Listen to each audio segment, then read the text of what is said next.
Hello my dear sewing friends, it's Alisa here and welcome to Simple Serger Techniques.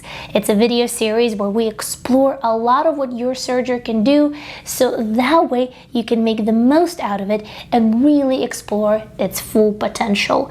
And today, let's go ahead and dive a little bit deeper into the topic of how you can quickly and easily gather fabric using your serger. There are actually three ways that you can do it on a serger. The first one would be using the tension dials and a differential feed adjustment.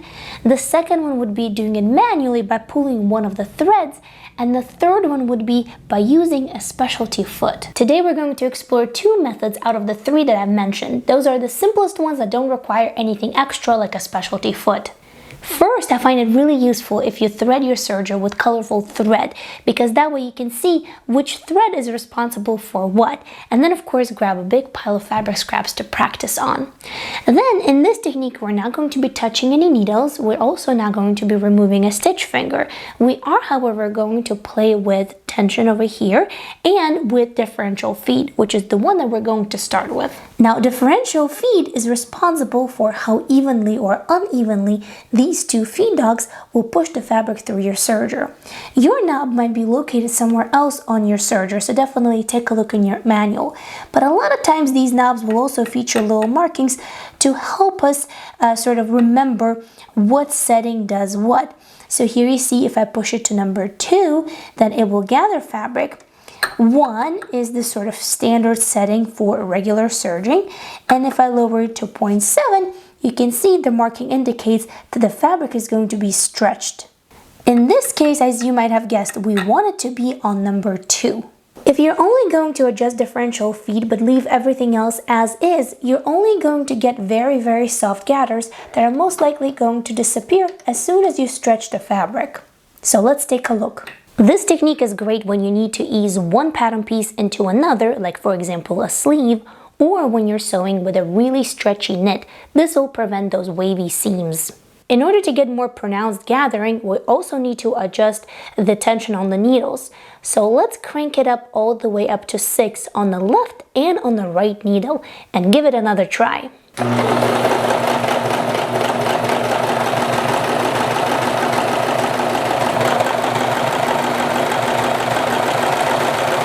As you can see, big difference between just a differential feed and a combination between differential feed and needle tension. If we crank up the needle tension all the way up to 8, it will gather the fabric even more, as you see in this example.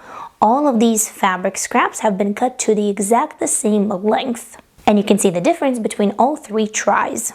After you're done gathering with your serger, you can use your fingers to evenly adjust gathers and redistribute to make sure that it all looks just the way you want it.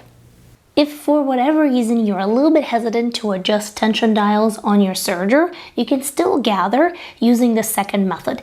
It's basically the manual version of the first one, where you're going to be actually pulling on one of the threads. First, you're going to serge your piece of fabric with a regular tension and a regular differential feed. After that, just like on your sewing machine, we're going to pull on the needle threads.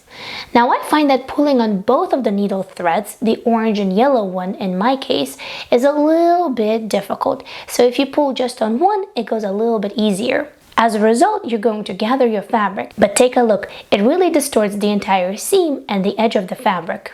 Now, when it comes to the projects where you can use this technique, I think it's pretty much a no-brainer, because anytime you need to gather fabric or lots of it, you can definitely use your serger to do it easily and very quickly. But let me share with you a couple of projects that I've been working on lately. Here I'm working on a little dress where this piece of fabric is going to become skirt after it's gathered, and I need to fit it into the bottom of this top. And oftentimes I get asked, how do you know what settings to use on your serger in order to gather the exact amount? And of course you can guess, or I can offer you a very simple math method to use. First, I like to cut a piece of fabric of the same that you're using that is 10 inches or 10 centimeters long. Using round numbers definitely helps. Then we're going to measure the length to which we need to gather this fabric. So in this case, it needs to match the bottom of this t-shirt. From here all the way around, it is 28 inches. So I wrote this down that that's what we need. Next, we're going to measure what we have and what we're working with. And here it's 25 inches.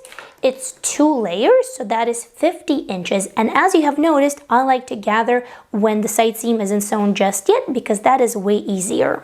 So I wrote it down that this is what we have. Now 50 minus 28 is 22. That's the amount by which we need to decrease the width of my skirt. And you can use the same process for inches and centimeters, it really doesn't matter. Now let's grab our little scrap piece of fabric. I'm going to crank up the needle tension all the way up to 6.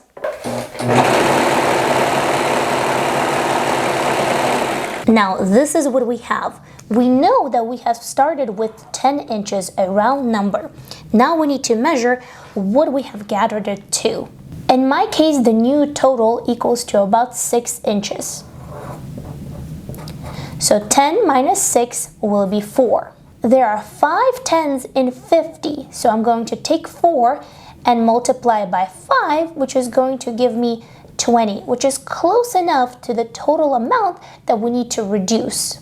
If this amount would have been way less, then I would have needed to increase the tension.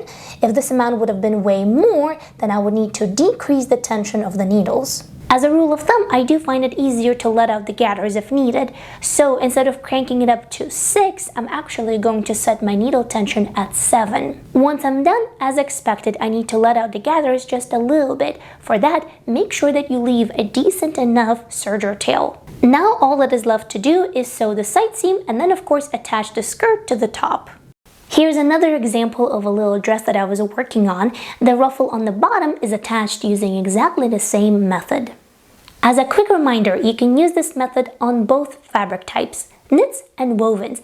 And if you find yourself gathering a really thick fabric, you might want to increase the width of the stitch. That really helps me a lot. I truly hope that this video is going to help you understand your serger better, not to be afraid of it, and use it to its full potential. And if you want to see more simple serger techniques, then click right over here, and I'll see you in the next video. Until next time, happy, thoughtful serging. I'll see you soon.